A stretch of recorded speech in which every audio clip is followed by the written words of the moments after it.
It's movie time with John DeSando and his friends online. So everything is gonna be just fine. From the top down to the bottom. He's gonna let you know if you should stay home or if you should go. Might even yell if it's a spectacle. From San Francisco to Long Island. 'Cause nothing's better than a motion video.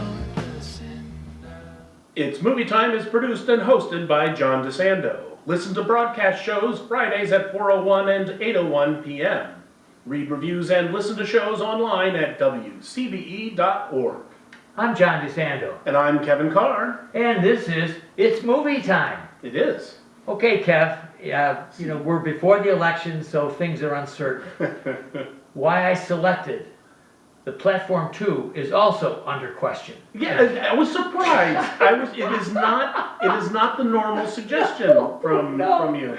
I'll tell you, 5 years ago, I was really excited about the Platform. Okay. I thought it was an unusual horror film. I thought the premise was really exotic. Yeah.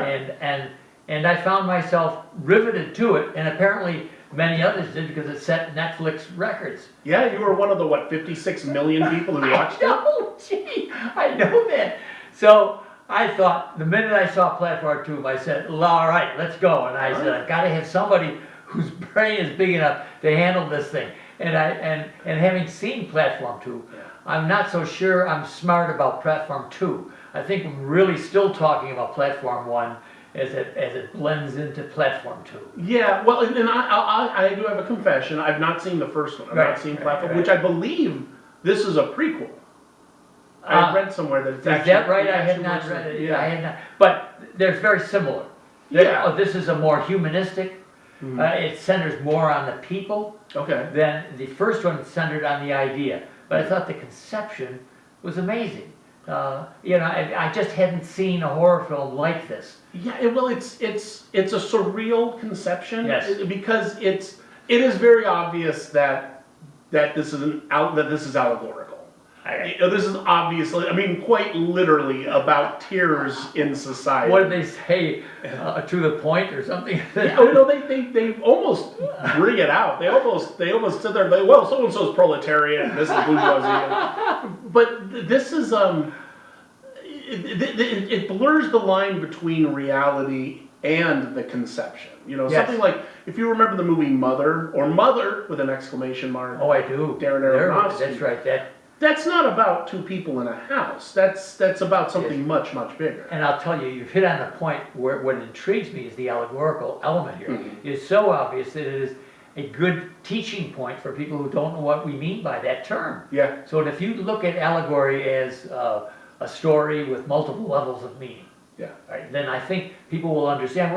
They talk about figurative, they talk about metaphor and so on, but it's all a comparison. And allegory is, you take what's there, you take this platform coming down with food on it, and you have various levels of interest in that food, allegorically. And access to that food. And access to that person, access to that food. So then your allegory is pretty obvious, because the people at the top of our food chain, so to speak, are getting the best. Yeah. And there are 333 levels here. Yeah. And they're fighting in the first 50. Yeah, right. They get down to maybe 100 and something, and there's no food left. Yeah, no regular food. No. Yeah, they hint to where they're getting fed. Yeah, they don't just hint, they show it. And when we get to our podcast, let's talk about some other horror films that are somewhat similar to this. I don't find any that's really, you might, but when we get to it, we'll yeah, we can talk about similar movies. Yes. And sort of what I find interesting, and this is where it goes, and you can hear me talk more about that on the podcast, but the premise to this, at a certain point, it's a broken premise, because part of it is people go in there, I guess, kind of on their own free will. Well, no, and you're like, why? Our protagonist does. Yeah. And actually, I think he's.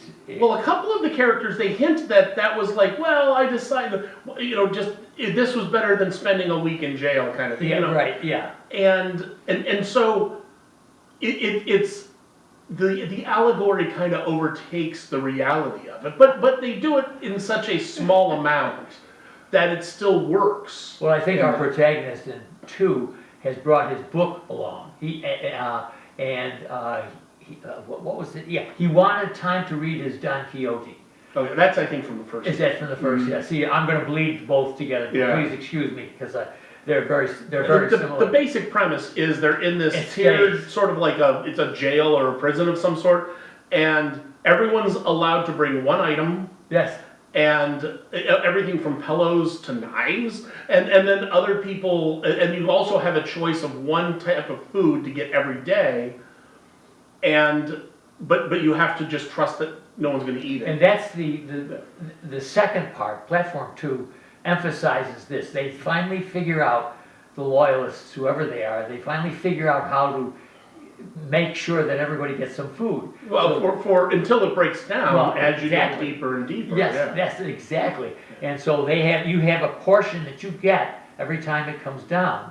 And you are not allowed to take anybody else's. Even if somebody dies, they are not allowed to take that person's food. Yeah, they have rules. You can't take the food. You got to throw out the food that's not Yes, not not eaten by consumed, people yeah. who've either died or can't Yes. or whatever.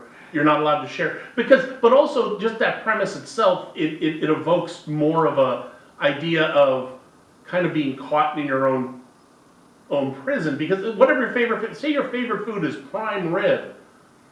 After a couple days of prime rib, you're gonna get kind of sick of prime rib. You're not going to want to eat prime rib. Our one protagonist eats only pizza. Pizza. One of them eats only plums. One of them has Right. croquettes with Right. ham in it. I mean, And so interesting. He is naked and Yeah. from the belly up, with his belly hanging out. Yeah. He's really a grotesque figure, and he continues to be naked Yeah. that way. It's very interesting. well, yeah, and then eventually, it's the more vulnerable he gets, the more clothes he puts on. Right, there's a point at which he's fully clothed. Yeah. Right, yes. And then our female, who has, and about whom we don't know why she's there, why she. We eventually find know, out. but even then, it's very murky as to I why. was going to ask you, what crime did she commit? Exactly. Yeah, That's why I'm saying, sort of like the premise doesn't quite hold up. But if you do it right in a film like that, you can have a broken premise, because that's also a tip of the hat to the audience. That's like, look for something deeper, even though it's pretty obvious. You're talking about a tiered system. The other thing I find fascinating about this, from the perspective of this being society, yes, and the higher up you are in society, the better chance you have to live. And if you try to do some sort of equity, it does break down as resources dwindle and as human nature comes up. But everyone fights with each other, but they never fight with the people who created the system.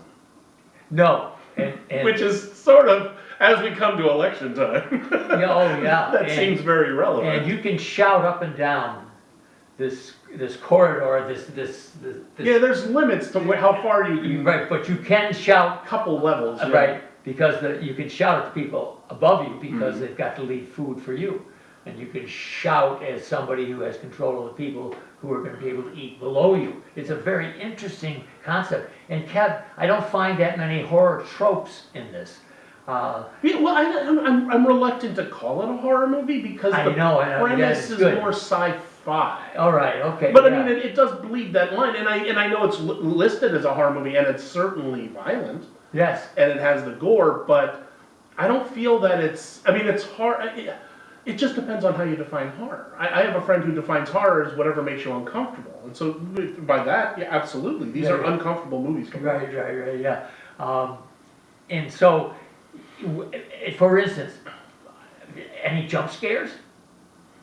It's Just when the thing happens to click down. Yeah, not. I mean, you don't have a cat leaping in front of it. Oh, right, yeah. So there's no interest in some of the traditional tropes Yeah. of the horror film. Now, blood even, There's a lot of it. but we mostly see flesh. I wouldn't. In a horror movie, and we say this now when a movie like Terrifier has beaten the box office. You'll have to tell me about Terrifier that 3. later. Yeah, I know. That blood is often used in a horror movie as a scare tactic. It's not used as a scare tactic. It's a representation of violence Yeah, okay. more than anything else. I mean, it's the more people bleed, the more society or the little system they have breaks Yes, down. yes, yeah. And we could say that one of the topics here, which we might, back in our podcast, we might look at, the idea of cannibalism. Yeah. Yeah, and I think we might get that, but Kev, people have to go to WCBE.org and Backtalk, which is the extension of It's Movie Time. But meanwhile, before we get there, could you advise our audience? What do you advise? Well, I would say check it out as an interest. I don't think you need to see the first one. Be aware it's a Spanish film, but Netflix will allow you to either dub or subtitle it. Oh yeah, right. Yeah, it's dubbed fairly well. Yeah. And I would advise people to see the first one. I think it's a better take than the second one. But it's almost like you want to see the second one after you see the first, because you just want to see how they resolve things. Yeah. It's movie time with John DeSando and his friends online. So everything is gonna be just fine. From the